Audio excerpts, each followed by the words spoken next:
Hi everyone, how are you all? I hope that you all are well. These days, viral is getting spread and a lot of people are suffering from cold and fever. So, before beginning the video, I want to tell you that today my voice might sound different or there may be some kind of problem like with my sound. It might not sound good because I'm suffering from cold, uh, terrible cold, and also I have fever. So this particular season is just like that. It's changing weather, a lot of people are suffering, so I want you to be safe and take precaution so that you people don't face it. And if any one of you is suffering from this, then please take care.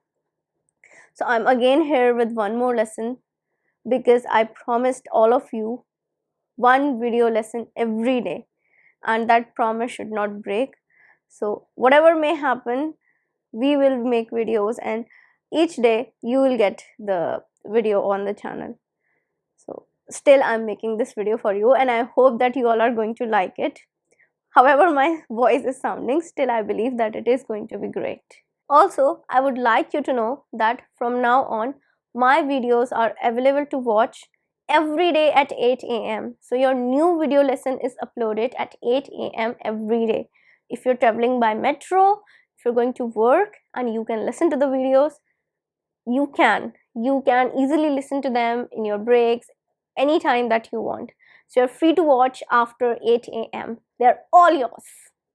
So let's begin. What is the topic for today? Let's begin the video. And what is today's video all about?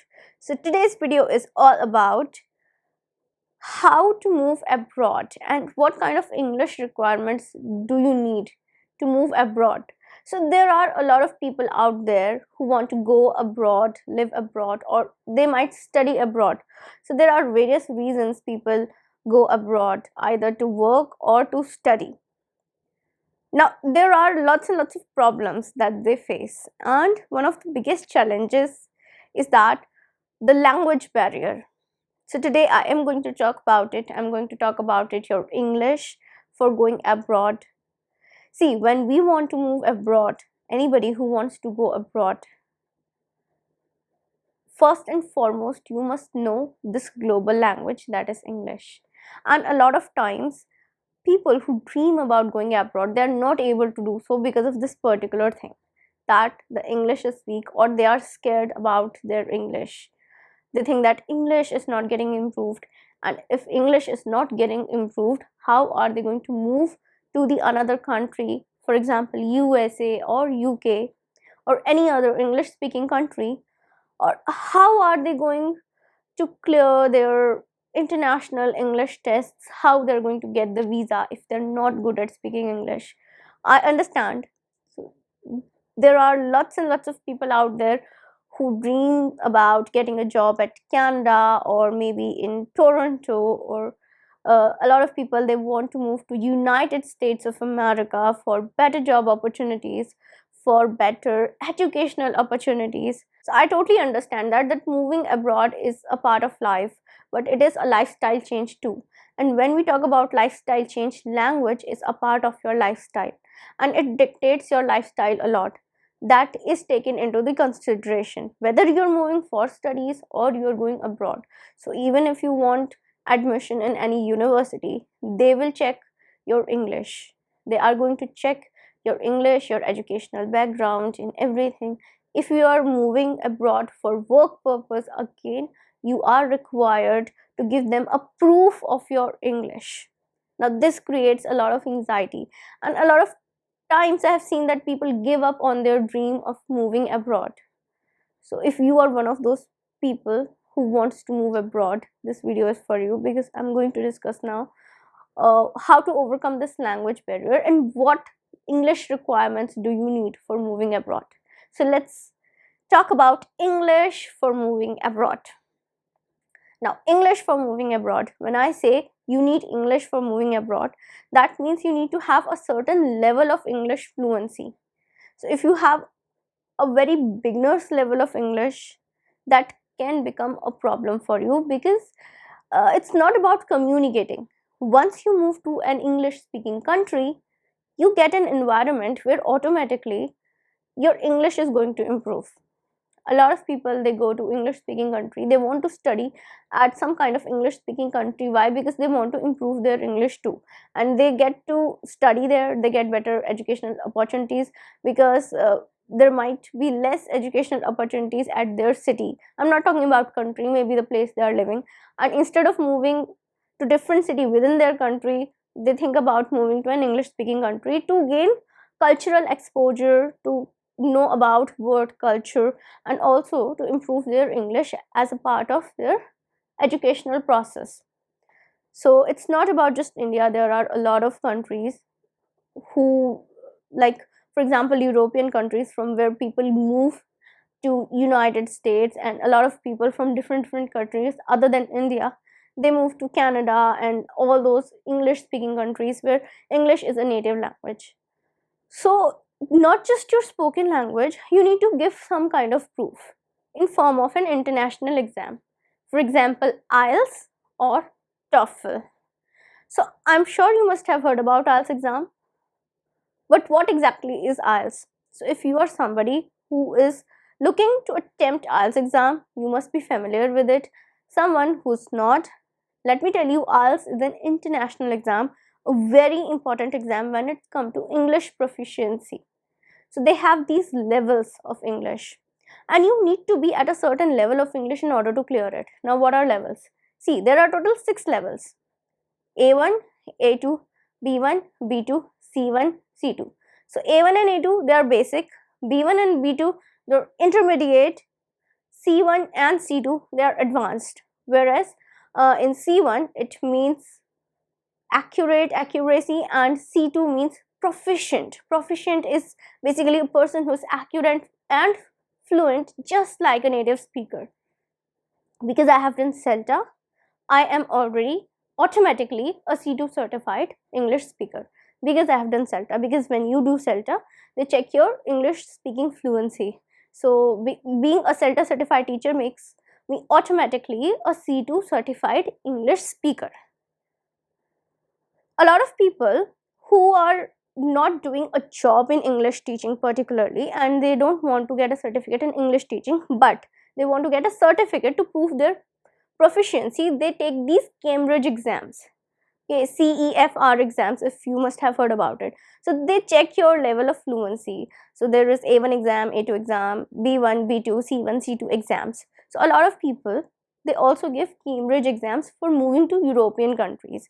There, instead of IELTS and TOEFL, you can also give a Cambridge accuracy of fluency exam. These Cambridge International English exams can also be attempted and used as your score for getting a job, or most probably they are used for studying at a university.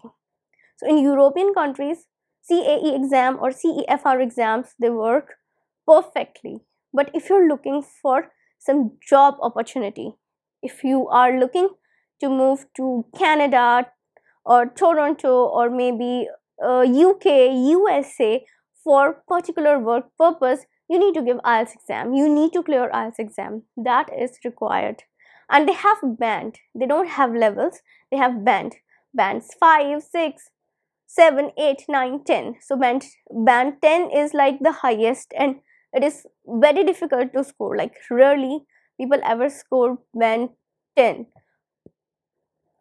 If you're scoring band 9, that means you are proficient in English. Band 9.5, rarely people get band 9.5. I have not heard ever of somebody getting band 10. I don't know if that even exists. I have to do some kind of research for that. But band 9.5, it is awarded, and if someone is getting band 9.5, that means that they are proficient. They are at C2 level of their English. Or even band 9 means that they are at C2 level of their English. So there are different bands, and to score that band, people think that it is very difficult, but if you have proper guidance, if you're working in the right direction, it is not that hard. You can definitely score band 9 or 9.5, because IELTS is designed to check the English of non-native speakers, non-native English speaking countries. So basically it is made for that particular purpose, that if a person from a non-native English speaking country wants to move to a native English speaking country, or if this person wants to move abroad, to a different country where English is considered even as a second language, like it is considered in our country, in India, English is treated as the official language. So it is our second language. Even if you move to North India, to South India, to Eastern India, Western India, you will see regional dialects, different languages, regional languages. There are lots and lots of languages in India. So if you move to South, you'll find lots of South Indian languages like Telugu, Tamil, Kannada, Malayalam. In middle and northern part of India, we speak Hindi. In western and eastern part of India, they have different languages, Gujarati, Bengali, and all those languages. So when somebody comes to India, if they speak in English, they will be able to communicate to a majority of people, I think, in India. So people understand English. If a lot of people cannot even speak English, they're scared to speak in English, or the English speaking fluency is not developed yet, there are people who are able to understand English. So you can perfectly understand English. That means it is a language, and then it is our official language. Similarly, there are lots of European countries, other countries where people want to move. For example, Germany, France, Italy, Spain. So when you want to move to all these countries, again, IELTS is important because it is taken into the consideration, because English is their second language too. English is the one of the most spoken language in the world. It is a language of global communication. So that means whenever you're going abroad, you have to give some kind of proof for your English fluency. It is not that difficult. The thing is that we must know what is required to move abroad. And if you work towards it, if you are attempting an IELTS exam or TOEFL exams or any Cambridge English proficiency test, you have to decide which one is suitable for me. You have to check the background of the company that you're applying for, or maybe you have to check the requirements for the visa. Will IELTS work for me? TOEFL work for me? Or I can give any kind of Cambridge exam, that is CEFR exam. So which one is best for me? You have to take this into the consideration. If you want, I can make a video on this too, IELTS versus TOEFL, what are the differences. I'm not going to cover it in this particular video because then this is going to be a really lengthy video. So I will explain some kind of differences. There are differences. Both are English proficiency tests, and I'm going to tell you the differences in one of my upcoming videos. So that's the thing that you have to do. First of all, you have to take this fear out from inside you that I don't know English, how am I going to clear my exams, how am I going to move abroad, what will happen. You have to work towards it, whatever you want to achieve. If you want to move abroad, you have to learn English and focus on spoken part of your English. That too, fluency. Do not run behind accent. I have seen people running behind accent because they think that if they want to move to USA, to Canada, to Australia, to UK, any of the English speaking country, they have to also learn the accent. That is not the part of your test. No. How good English you can speak and how easily you can express yourself in English, that matters a lot.